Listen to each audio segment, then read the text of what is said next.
Hi everyone, welcome to our YouTube classes. जैसे कि हमने सिक्स्थ क्लास की हिस्ट्री के एनसीईआरटी को शुरू किया है, उसके हमारे जो पहले 3 चैप्टर हैं वो कंप्लीट हो चुके हैं। आज हम हमारे 4th चैप्टर की बात करते हैं। टाइटल क्या है? क्या बताती हैं हमें किताबें और खबरें। यानी कि जो किताब थी उस टाइम के अंदर जो भी लिखी गई थी वो हमें क्या बताती हैं, किस चीज़ के बारे में वो बेसिक पॉइंट आउट कर रही हैं। और जो कब्र थी उस टाइम के अंदर, जैसे महापाषाण काल के अंदर कब्र देखने को मिलती है या और कोई भी कब्र थी, तो वो कब्र भी हमें किस चीज़ की जानकारी देती है।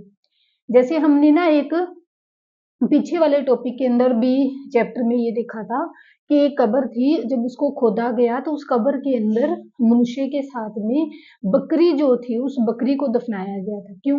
क्योंकि जो पहले के जो लोग थे उनका ये मानना था कि मरने के बाद भी एक जीवन होता है, परलोक में भी एक जीवन है। इसी कारण से वो क्या करते थे, जो भी चीज उस व्यक्ति को पसंद होती थी वो उसकी कब्र में उसके साथ दफना देते थे। उनकी कब्र से उनके जीवन के बारे में भी पता चलता है। एक कब्र तो ऐसी थी जिसके अंदर 21 सोने के मन के मिले थे। एक कब्र थी जिसके अंदर उसके दास और दासियों को भी उसके साथ ही दफनाया गया था। यानी कि जो कब्र थी उसको खोजने से लोगों का स्टेटस कैसा था, उनका सामाजिक जीवन कैसा था, तो इस चीज के बारे में भी पता चलता है। ठीक है, तो हम इधर यहाँ से हमारा जो टॉपिक है वो स्टार्ट करेंगे। तो ये क्या कहता है कि प्राचीनतम ग्रंथ, दुनिया के प्राचीनतम जो ग्रंथ है वो कितने मतलब जो ग्रंथ है उनमें सबसे जो प्राचीन ग्रंथ है वो ग्रंथ कौन सा है? तिर्गवेद है।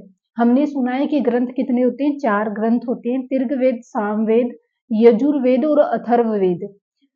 सबसे पुराना जो वेद है तिर्गवेद है, जिसकी रचना, ये रचना से मैक्सिमम टाइम क्या है, कथन और कारण के अंदर पूछा गया है कि इसकी रचना कब की गई थी। 3500 साल पहले इसकी रचना की गई है। ठीक है, तिर्गवेद में 1000 से ज्यादा प्रार्थनाएं दी गई हैं। 1000 से ज्यादा प्रार्थनाएं जिन्हें क्या कहा जाता है? सूक्त कहा जाता है। सूक्त का मतलब क्या होता है? तो सूक्त का मीनिंग होता है अच्छी तरह से बोला गया।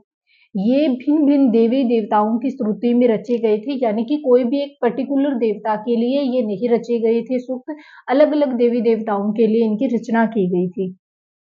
ठीक है, इन देवताओं के अंदर 3 देवता जो थे वो मुख्य रूप से थे, ज्यादा महत्वपूर्ण माने गए थे, जिसके अंदर अग्नि, इंद्र और सोम को माना गया है।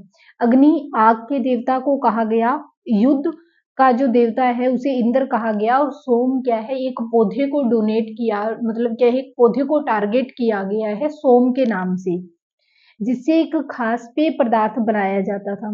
वैदिक प्रथा प्रार्थनाओं की रचना ऋषियों ने की थी। आचार्य विद्यार्थियों को इन्हें अक्षरों, शब्दों और वाक्यों में बांटकर सस्वर पाठ के द्वारा कंठस्थ करवाते थे। यानी कि ये जितनी भी सारी चीज थी वो ऋषि थे, अपने जो विद्यार्थी थे उनके पास में जो शिक्षा लेने के लिए आते थे उनको कंठस्थ करवाते थे। खुद भी बोलते थे, उनको भी वो कहते कि वो अपने दिमाग में इस चीज को रखें, क्योंकि उस समय लिखने के लिए या उनको लिख कर देने के लिए कोई भी चीज, कोई भी संसाधन नहीं था उनके पास में। अधिकांश सूक्तों के रचयिता सीखने वाले और सुखाने वाले जो पुरुष थे, यानी कि या तो जो सीखता था या जो सिखा रहा था वो मैक्सिमम क्या है, मेल ही ऐसा काम करते थे, पुरुष ही थे। महिलाओं के बारे में ज्यादा साक्ष्य नहीं है। कुछ प्रार्थनाओं की रचना महिलाओं ने की थी, लेकिन कुछ प्रार्थनाएं ऐसी थी जो कि महिलाओं के द्वारा भी लिखी होने के साक्ष्य मिलते हैं। इसके बाद में देखो क्या है, तिर्गवेद की भाषा कैसी थी, इसमें प्राकृतिक या फिर क्या है, संस्कृत भाषा का यूज किया है, जिसे वैदिक संस्कृति कहलाई। अब जैसे अगर आज जो हम प्रेजेंट के अंदर जो बच्चे स्कूलों के अंदर संस्कृत लैंग्वेज पढ़ रही हैं, वो संस्कृत लैंग्वेज जो है वो जैसे जो पहले की संस्कृत लैंग्वेज थी उससे काफी अलग लैंग्वेज थी। जैसे आज लैंग्वेज जो है वैसी संस्कृत लैंग्वेज नहीं थी। और ये ध्यान रखना, इस टॉपिक से सीटेट के अंदर हर बार कथन और कारण वाले जो क्वेश्चन होते हैं उनके अंदर क्वेश्चन बनते हैं, तो ध्यान में रखना है इस पॉइंट को काफी। ये पूरा चैप्टर ही इंपॉर्टेंट है, ये पॉइंट ही नहीं, पूरा का जो पूरा चैप्टर है ना वो ही इसके अंदर इंपॉर्टेंट है, तो इस बात को आप ध्यान में रखना। अब नेक्स्ट देखो, इसके अंदर ये भी ये पढ़ लेना थोड़ा सा, संस्कृत और अन्य भाषाएं, यानी कि एक तो संस्कृत के बारे में बताया है, दूसरी कुछ और भाषाएं हैं जिनके बारे में बताया, तो ये टॉपिक आप खुद पढ़ लेना, इसमें समझाने वाला कुछ नहीं है, जो आप पढ़ोगे वही याद रखना है। अगर आपको वन टाइम रीडिंग वाला टॉपिक है, अगर एक बार पढ़ना है तो मैं पढ़ के वैसे एक्सप्लेन करके दिखा देती हूँ। देखो क्या है, संस्कृत भाषा भारोपीय यानी कि भारत और यूरोपीय भाषा परिवार का हिस्सा है। भारत की कई भाषाएं असमिया, गुजराती, हिंदी, कश्मीरी, सिंधी, एशियाई भाषाएं जैसे फारसी और यूरोप की बहुत सी भाषाएं जैसे अंग्रेजी, फारसी, जर्मन, यूनानी, इतालवी, स्पेनिश आदि इसी परिवार से जुड़ी हुई है। उन्हें एक भाषा परिवार इसलिए कहा जाता है क्योंकि आरंभ में उनमें कई शब्द ऐसे थे, उदाहरण के लिए जैसे जो मातृ शब्द है वो संस्कृत भाषा का है और माँ जो शब्द है वो हिंदी भाषा का है, मदर जो है वो इंग्लिश भाषा का है। यानी कि कुछ ऐसे शब्द जो होते थे वो एक ही शब्द को अलग अलग लैंग्वेज में प्रोनाउंस कर दिया गया था, उनका मीनिंग एक ही होता है। उपमहाद्वीप में दूसरे भाषा परिवारों की भाषाएं बोली जाती हैं। उदाहरण के लिए पूर्वोत्तर प्रदेशों में तिब्बत वर्मा परिवार की भाषाएं बोली जाती है। तमिल, तेलुगु, कन्नड़ और मलयालम द्रविड़ भाषा परिवार की भाषाएं हैं, जबकि झारखंड और मध्य प्रदेश के कई हिस्सों में बोली जाने वाली भाषाएं एस्ट्रो एशियाटिक परिवार से जुड़ी हुई हैं। ये सिर्फ भाषाओं के बारे में एक नॉर्मल सा इंट्रोडक्शन दे रखा है, तो आप खुद पढ़ सकते हो, खुद को ही ध्यान में रखना पड़ेगा, समझाने वाली इसमें कोई नई चीज नहीं है। नेक्स्ट टॉपिक देखो, इसमें क्या बताया गया है। हम जिन किताबों को पढ़ते हैं वे लिखी और छपी हुई हैं। आज जो हम जिन किताबों को पढ़ रहे हैं ना वो लिखी हुई है और वो मुद्रित रूप में हम उसको पढ़ रहे हैं।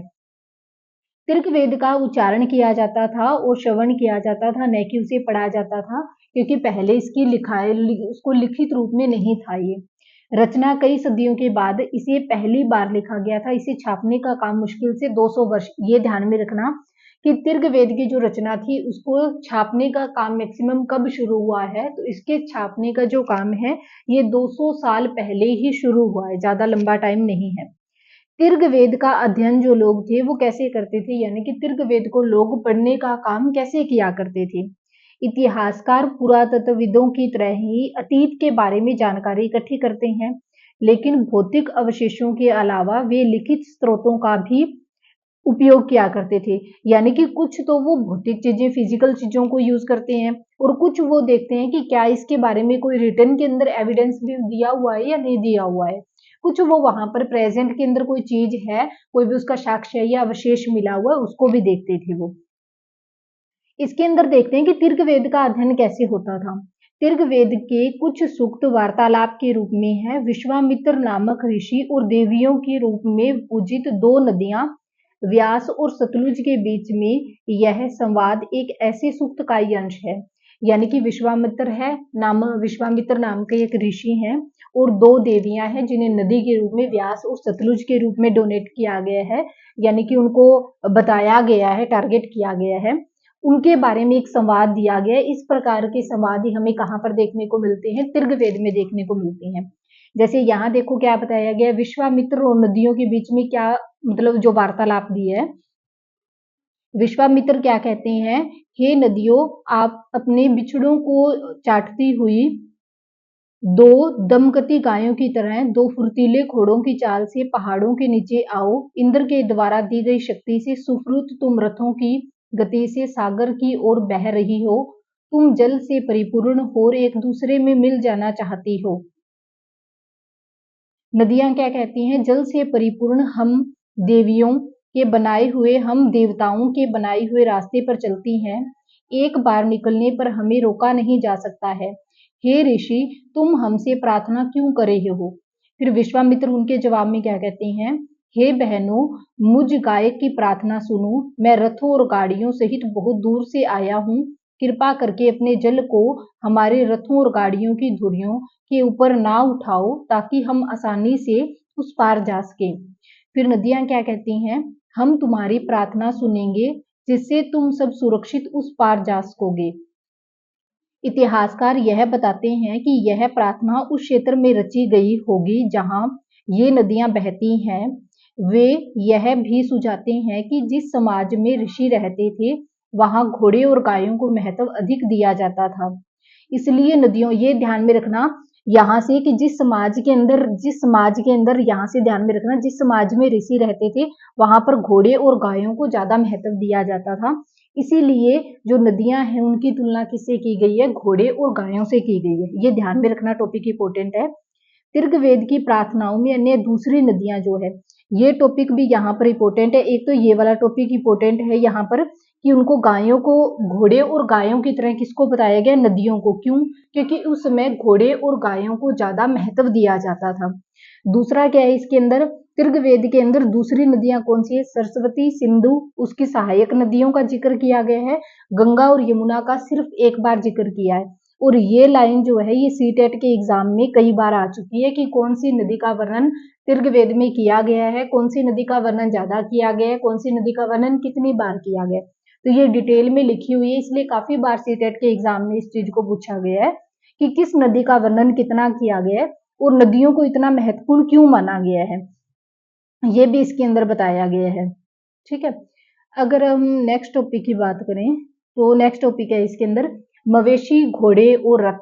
मवेशी, घोड़े और रथ, क्योंकि उस टाइम के अंदर जितने भी युद्ध होते थे ना, वो क्या करते थे, घोड़े मतलब क्या, अच्छी जमीन लेने के लिए, वहां पर अपना शक्ति को दिखाने के लिए, कौन राजा कितना मजबूत है, इस चीज को प्रदर्शित करने के लिए ज्यादातर युद्ध लड़े जाते थे। उपजाऊ जमीन को हड़पना है, इस प्रकार की चीजों के लिए युद्ध होते थे। इसमें देखो क्या बताया, मवेशी, घोड़े और युद्ध। तीर्घवेद में मवेशियों को, बच्चों को और घोड़ों की प्राप्ति के लिए अनेक प्रार्थनाएं की गई हैं। घोड़ों को लड़ाई में रथ खींचने के काम लाया जाता था। इन लड़ाइयों में मवेशी जीत कर लाए जाते थे। लड़ाइयां वैसी जमीन के लिए लड़ी जाती थी जो अच्छे चारागाह हो या जहां पर जो जैसी जल्दी तैयार होने वाली जो उपजाऊ फसल थी वो बोई जा सके, ऐसी जमीन के लिए। यानी कि कुल मिलाकर जो जमीन उपजाऊ होती थी उसी के लिए लड़ाई लड़ी जाती थी। कुछ लड़ाइयां पानी के स्रोतों और लोगों को बंदी बनाने के लिए भी लड़ी गई थी। युद्ध में जीते गए धन का कुछ भाग सरदार रख लेते थे तथा कुछ हिस्सा पुरोहितों को दान में दिया जाता था। शेष धन आम लोगों में बांट दिया जाता था। कुछ धन यज्ञ करने के लिए भी प्रयुक्त होता था। यज्ञ की आग में आहुति दी जाती थी। ये आहुतियां देवी देवताओं को दी जाती थी। घी, अनाज और कभी कभी जानवरों की भी इसके अंदर आहुति दे दी जाती थी। आहुति किसको देते थे, अपनी देवी देवताओं को भोग लगाने के लिए, उनको प्रसन्न करने के लिए घी की आहुति दी जाती है, जो हवन संपन्न होने के बाद में। अधिकांश पुरुष इन युद्धों में भाग लेते थे। कोई स्थायी सेना नहीं होती थी, लेकिन लोग सभाओं में मिलते जुलते थे। युद्ध व शांति के भविष्य में सलाह मशवरा करते थे। वहां वे ऐसे लोगों को अपना सरदार चुनते थे जो बहादुर कौशल योद्धा हो, यानी कि जो किसी अगर बाहरी कोई आक्रमण होता है उससे उसकी रक्षा कर सके, ऐसे ही व्यक्ति को वे अपना सरदार बनाया करते थे। नेक्स्ट टॉपिक देखो, लोगों की विशेषताएं बताने वाले शब्द, यानी कि कुछ ऐसे शब्द थे जो समाज में विशेष योग्यता रखने वाले व्यक्तियों के बारे में बताते हैं। लोगों का ये इंपॉर्टेंट है सीटेट के लिए, इसके अंदर कोई काफी क्वेश्चन आए हैं। तो इसमें देखो क्या है, लोगों का वर्गीकरण कैसे किया गया था, तो काम, भाषा, परिवार, समुदाय, निवास स्थान या फिर सांस्कृतिक परंपरा के आधार पर वर्गीकरण किया गया था लोगों का। तीर्घवेद के अंदर भी लोगों की विशेषता बताने वाले कुछ शब्द दिए गए हैं। ऐसे दो समूह हैं जिनका वर्गीकरण काम के आधार पर किया गया था। वो कितने समूह हैं, तो वो दो समूह हैं। पहला कौन होता था, पुरोहित होता है, जिन्हें क्या करने का काम, ब्राह्मण कहा जाता था, जो यज्ञ करने का, अनुष्ठान करने का काम करते थे। दूसरा जो होता था वो राजा होता था। ये राजा वैसे नहीं है जो तुम मतलब आगे आने वाले चैप्टर के अंदर देखोगे, ये राजा थोड़े अलग थे। ना तो इनके पास में कोई बड़ी राजधानियां थी, ना महल, ज्यादा बड़े महल थे, ना इनके पास में सेना थी, और ना ही ये कर वसूलते थे जनता से। प्राय राजा की मृत्यु के बाद उसका अपना बेटा ही शासक नहीं बनता था, उसके लिए अलग से प्रोसेस होता था। जैसे आज हम कई फिल्म के अंदर या कई टीवी सीरियल के अंदर देखते हैं इस बात को, राजा काफी शक्तिशाली दिखाए गए होते हैं, बड़े बड़े खजाने होते हैं उनके। तो ये राजा उस प्रकार के नहीं थे, जैसे आम लोग थे वैसे ही ये राजा भी अपना जीवन व्यतीत करते थे। नेक्स्ट टॉपिक देखो, इसमें क्या है, जनता या पूरे समुदाय के लिए दो शब्दों का इस्तेमाल किया जाता था। किसका किया जाता था, एक तो जन शब्द का इस्तेमाल किया जाता था, दूसरा शब्द था विश्व शब्द का इस्तेमाल किया जाता था। जनता या पूरे समुदाय के लिए जन और विश्व दो शब्दों का इस्तेमाल होता है। तीर्घवेद के अंदर भी क्या है, दोनों ही शब्दों का इस्तेमाल देखने को मिलता है। कि विश्व का भी इस्तेमाल किया गया है और जन शब्द का भी तीर्घवेद में इस्तेमाल किया गया है। जिन लोगों ने इन प्रार्थनाओं की रचना की वे कभी कभी खुद को आर्य कहते थे तथा अपने विरोधियों को दास और दस्यु बोलते थे। यानी कि जो इन रचनाओं की रचना करते थे वो खुद को तो आर्य बोलते थे और अपने जो दूसरे काम करने वाले विरोधी जो थे ना उनको दास या फिर क्या है दस्यु बोला करते थे। देशु वे लोग होते हैं जो यज्ञ नहीं करते थे और शायद कोई दूसरी भाषाएं बोलते थे। देशु कौन लोग होते थे ये बता दिए। दूसरे लोग होते थे शायद कोई दूसरी लैंग्वेज बोलते थे जो इनकी समझ में कम आती थी। बाद के समय में दास शब्द का मतलब किससे लिया जाता था, गुलाम हो गया था और गुलाम से ही जब किसी को दास बनाया जाता था यानी वो उसका गुलाम है। उन्हें उनके मालिक की जायदाद माना जाता था। जो भी काम मालिक चाहते थे उनसे वे सब करवाते थे। जिस युग में उपमहाद्वीप के उत्तर पश्चिम में तीर्घवेद की रचना हो रही थी उसी समय में दूसरी जगह पर एक अलग तरह का विकास हो रहा था। यानी कि जहां एक तरफ तीर्घवेद की रचना देखने को मिलती है वहीं किसी दूसरी तरफ पर हमें किसका विकास देखने को एक अलग ही तरह का मतलब विकास देखने को मिलता है। और कहाँ पर तीर्घवेद की रचना हो रही थी तो इसके लिए हम इस तरह से अगर हमें दिशाओं को डोनेट करना हो, ये नॉर्थ का पार्ट है, ये साउथ का पार्ट है, ये ईस्ट का पार्ट है और ये क्या है वेस्ट का पार्ट है। तो ये कहता है कहाँ पर रचना हो रही थी, ये वाला जो भाग है इस भाग के अंदर क्या है तीर्घवेद की क्या की जा रही थी, रचना की जा रही थी। तो इसके अंदर यही बताया है। कल जो महापाषाण की जो कहानी है ये कल से हम हमारा टॉपिक जो है नेक्स्ट वीडियो के अंदर शुरू करेंगे ताकि हमारी जो वीडियो है वो ज्यादा लंबी ना हो। ठीक है, ओके, थैंक यू। विजिट करें हमारे चैनल के ऊपर, ज़्यादा से ज़्यादा लाइक करें, सपोर्ट करें और सब्सक्राइब करें ताकि आपको बेल आइकन प्रेस करें, जो भी नई क्लास अपलोड की जा रही है उसका नोटिफिकेशन मिले। Okay, thank you.